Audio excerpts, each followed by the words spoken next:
గాజువాకలో ఘనంగా శ్రీ శ్రీ బాలపేరంటాలమ్మ తల్లి సంబరాలు. ఈరోజు శ్రీ శ్రీ బాలపేరంటాలమ్మ తల్లి పండుగ శుభ సందర్భంగా గాజువాక డిపో 58వ వార్డు ఘనంగా పూజలు నిర్వహించారు. ఈ సందర్భంగా అర్చకులు రమణయ్య మాట్లాడుతూ గత 18 సంవత్సరాల నుండి పండుగ ఘనంగా జరుపుకుంటున్నామని, మానవమూర్తిగా అవతరించి 6 సంవత్సరాల వయసులోనే కాలం చెల్లించి దేవతామూర్తిగా అవతరించిన శ్రీ బాలపేరంటాలమ్మ తల్లి గాజువాక డిపో వాసులు ఇలవేలుపుగా ప్రతి సంవత్సరం ఘనంగా పూజలు నిర్వహిస్తూ ఆ తల్లిని కోరిన కోరికలు తీరుస్తూ ప్రజలకు అండగా నిలుస్తుందన్నారు. అదేవిధంగా తల్లి యొక్క తల్లిదండ్రులైన కోటేశ్వరరావు, రమణమ్మ తల్లి మాట్లాడుతూ ప్రతి ఏటా అన్న సంతర్పణ కార్యక్రమం ఏర్పాటు చేసి ఘనంగా పూజలు నిర్వహిస్తున్నాం. బాలపేరంటాలమ్మ ప్రత్యేకత వారి యొక్క మాటల్లో చెప్పడం జరిగింది.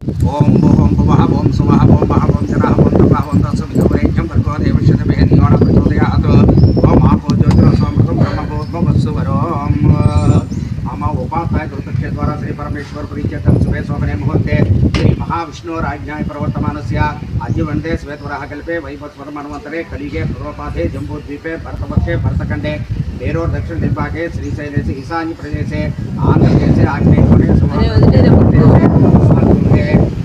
श्री कन्या पेरंटालम्म तल्ली देवता निवासे अस्मिन् वर्तमान व्यवहारिक चान्द्रमानेन शिलपत्वं అందరూ చెప్పండి. శ్రీ క్రోధి నామ సంవత్సరే దక్షిణాయనే గ్రీష్మ ఋతౌ ఆషాఢమాసే కృష్ణపక్షే చతుర్దశ్యాం. చనిపోయి ఎన్ని సంవత్సరాలు అవుతుందండి? 18 అయింది. 18 సంవత్సరాలు. 2006లో చనిపోయింది. 2006 6 నెల 6వ తారీఖు చనిపోయింది. మనం ఆ తల్లిది కదా కోరుకుంది. 7 నెలలు ఆయన మాట్లాడలేదు. కూడా మేము అలాగా పూజలు చేయడానికి గల ముఖ్య కారణం ఏంటి? పేరెంట్ అయింది కాబట్టి పూజ చేస్తాను. కోడిని అందరినీ పిలుచుకున్నాం. పిలిచి అందరూ వచ్చి పూజకి అన్ని తెచ్చుకొని పూజ చేస్తుంటారు. అంటే మీ కళలో రావడం కానీ వచ్చేస్తుంది పాప మీదకి. పాప వచ్చింది ఇవాళ రాదు కానీ వచ్చేస్తుంది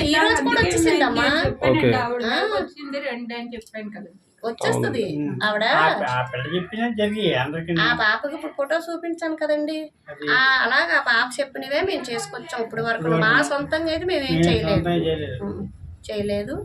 అదిగో ఇప్పుడు ఒక 3-4 సంవత్సరాల నుంచి కదా ఈ బాధపడతాను. తల్లికి నీళ్ళు లేకుండా అయిపోయామని బాధపడతాను అంతే. అంతకుముందు అయితే ప్రశాంతంగా ఊరంతా అక్కడే అన్నసంతర్పణ, అక్కడే భోజనాలు, అందరం అక్కడే సాయంత్రం వరకు కేక్ కట్ చేసుకొని సంతోషంగా దండం పెట్టుకొని ఎవరైనా ఇవి 3 సంవత్సరాల నుంచి. తల్లి మాత్రం మేము ఎన్ని బాధలు ఉండే ఆ సమయం వద్దడి మాకు ఎంత కష్టంలో ఉండి మమ్మల్ని ఇద్దరు నేర్పిస్తుంది, చేయించేసుకుంటది. తల్లి చేయించేసుకుంటది. మాకైతే తల్లిదండ్రిగా కొంచెం గాయం అయిపోతుంది గుండు. ఇలా ఎండలో ఉన్నావా, వాళ్ళలో తడుస్తున్నావా, ఎండలో ఎండుతున్నావా.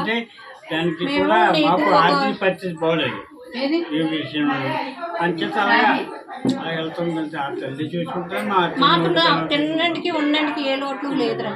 ఆ దేవుడి దయ వల్ల, ఆ తల్లి దయ వల్ల నాకు తమ్ముడిని ఇచ్చుకున్న తర్వాత ఆవిడ లేదు, సంతానం లేదు నాకు. అప్పటికి ఆవిడ చనిపోయేటప్పటికి ఈ పిల్లడు నాకు పుట్టాడు. చనిపోయిన తర్వాతే పుట్టాడు పిల్లోడు.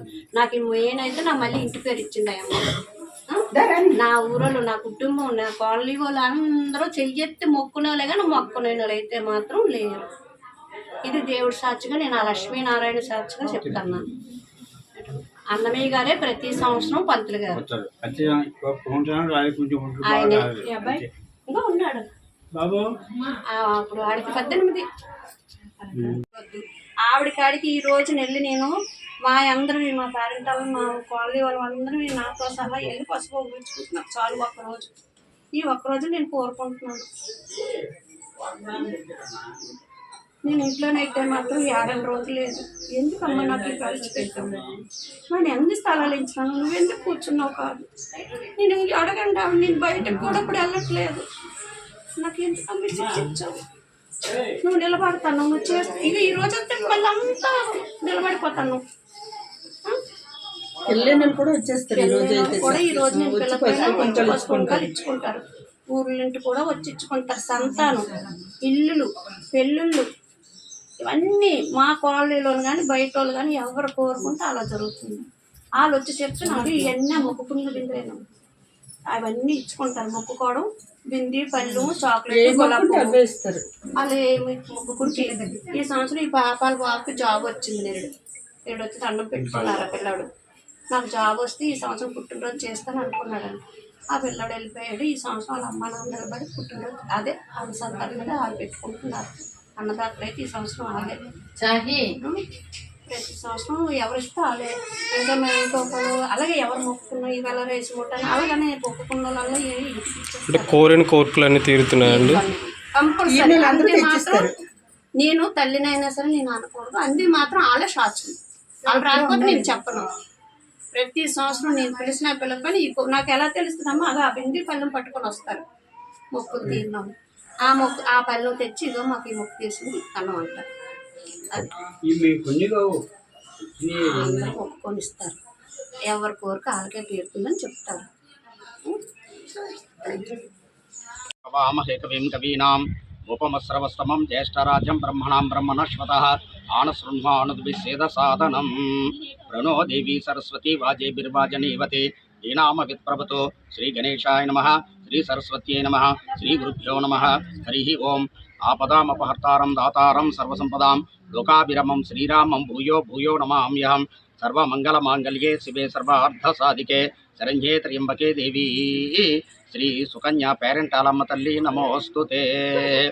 పరమ పావనమైనటువంటి పరమ పవిత్రమైనటువంటి ఆషాఢమాసం చతుర్దశి ప్రాతకాల మహాపుణ్య సమయంలో పేరెంటాలమ్మ తల్లి పూజా కార్యక్రమం అత్యంత వైభవపేతంగా 59వ ward Himachal Nagar Mulagada housing colony government hospital ప్రాంగణంలో వెలిసి ఉన్నటువంటి సుకన్య పేరెంటాలమ్మ తల్లి పూజా మహోత్సవ కార్యక్రమాలు ప్రతి సంవత్సరం కూడా ప్రాంతవాసులందరూ కూడా అత్యంత వైభవపేతంగా జరుపుకుంటారు. మహాశక్తి అనేకమైనటువంటి రూపాలు దాలుస్తూ ఉంటుంది. ఆ మహాతల్లి గ్రామాలలోనూ కూడా అనేకమైనటువంటి పేర్లతో వెలుస్తూ ఉంటుంది. అందున ఈ పేరెంటాలు అమ్మ అనేటటువంటి ఆ దేవత కారణ జన్మలు కొంతమంది ఈ భూమిపై శక్తి అంశంగా జన్మిస్తూ ఉంటారు. వారు బాల్యంలోనే కొంతమంది భగవత్ ఐక్యం పొందుతారు. కొంతమంది కొన్ని ధర్మకార్యాలు దైవ కార్యాలు కూడా పూర్తి చేసుకున్న తరువాత వారు పేరెంటాల స్వరూపంగా వాళ్ళు అవతరిస్తూ ఉంటారు. మనకి అనేక ప్రాంతాల్లో మన ఆంధ్రప్రదేశ్లో ముఖ్యంగా చూస్తుంటే ప్రధానమైనటువంటి పేరు పొందినటువంటి ఆలయ పరిసర ప్రాంతాలలో కూడా మరి పేరెంటాల అమ్మవార్లు వెలవడం, వారు అక్కడ కొన్ని మహిమలు చేస్తూ ఉంటారు. ధర్మయుక్తమైన కోరికలు మానవులకి చాలా ఉంటాయి. ఒకటి సంతానం కావచ్చు, కలిగినటువంటి సంతానం దీర్ఘాయుష్మంతులే జీవించడం కావచ్చు, వారికి విద్యాబుద్ధులు రావడం కావచ్చు, వారికి ఉపాధి అవకాశాలన్నీ కూడా కలగడం కావచ్చు. ఇవన్నీ కూడా పూర్ణత్వాన్ని పొందాలంటే పేరెంటాళ్ళు దైవశక్తి అంశగా వాళ్ళు అవతరిస్తారు. కాబట్టి మానవులు పడేటటువంటి ఈ జీవన ప్రయాణంలో వాళ్ళ కష్ట సుఖాలు సుఖదుఖాలు అన్నీ కూడా వాళ్ళకి అవగతం అవుతాయి. కాబట్టి దైవ అంశ అంతా కూడా పేరెంటాల రూపంలో మరి పైకి వ్యక్తపరుస్తూ ఉంటారు. కాబట్టి అన్ని కోరికలు తీరాలంటే పేరెంటాలమ్మ తల్లి ఆ తల్లి యొక్క చల్లని అనుగ్రహంతోనే తీరుతాయి అని చెప్పేసి మనకి శాస్త్రాలు చెప్తున్నాయి. కాబట్టి ఆ ప్రకారంగా మన ప్రాంతంలో వెలిసేటటువంటి ఈ పేరెంటాలమ్మ తల్లిని ప్రతి శ్రావణ మాసంలోనూ కూడా భక్తులందరూ అధిక సంఖ్యలో వచ్చి అమ్మవారికి పసుపు కుంకాలు పళ్ళు కాయలు కూడా మొక్కుబళ్ళన్నీ కూడా చెల్లించుకొని ఆ మహాతల్లి అనుగ్రహం వల్ల ఈ ప్రాంతవాసులకి సంతానం లేని వాళ్ళకి సంతానాన్ని ఇచ్చింది, ఆరోగ్యం లేని వాళ్ళకి ఆరోగ్యాన్ని ఇచ్చింది, వివాహ కార్యాలు జరగలేనటువంటి వాళ్ళకి వివాహ కార్యాలు జరిపిస్తుంది. అలాగే అన్నపానీయాలకి లోటు ఉన్న వాళ్ళకి వారికి స్థిరమైనటువంటి ఉపాధి కలిగిస్తుంది. ఇలా ఎంతో పేరు ప్రఖ్యాతులు పొందినటువంటి ఆ తల్లి పేరెంటాలమ్మ తల్లికి మనం ఎంతగా ఆ తల్లికి చెప్పుకున్నా తక్కువే అవుతుంది. కారణం ఆదిశక్తి అంశగా వస్తూ ఉంటారు దేవతలు. అందున కలియుగంలో ప్రత్యక్షంగా మానవ రూపాల్లోనే దైవాంశ చాలా ప్రాంతాల్లో సంచరిస్తూ ఉంటారు. అక్కడ లోక కళ్యాణం చేయడం కోసం, దేవతల పట్ల, దైవం పట్ల పరిపూర్ణమైన విశ్వాసం మానవులకి కలగడం కోసం వారు ఇలాంటి కార్యాలన్నీ కూడా చేస్తూ ఉంటారు. ముఖే సరస్వతి అని అందరూ మానవుల్లో ఎవరెవరు దైవాంశతోటి భూలోకంలో ఉన్నారో గమనించడం సాధ్యం కాదు. కలియుగంలో వారి లక్షణాలు బహిర్గతం చెయ్యరు. అక్కడక్కడ కొన్ని చోట్ల మాత్రమే, మన కృష్ణావతారం చూసుకున్నా సరే ఎక్కడో 1-2 చోట్ల మాత్రమే ఆయన యొక్క దైవం యొక్క అంశను ఆయన బహిర్గతం చేయడం జరిగింది.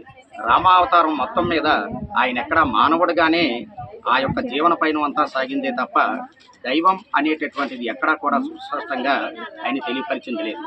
ఇక వాళ్ళకు ఉండేటటువంటి పరిపూర్ణమైనటువంటి దైవం ఇచ్చినటువంటి అనుగ్రహం, దైవభక్తితోటి మాత్రమే భగవంతుని మనం గుర్తించగలం.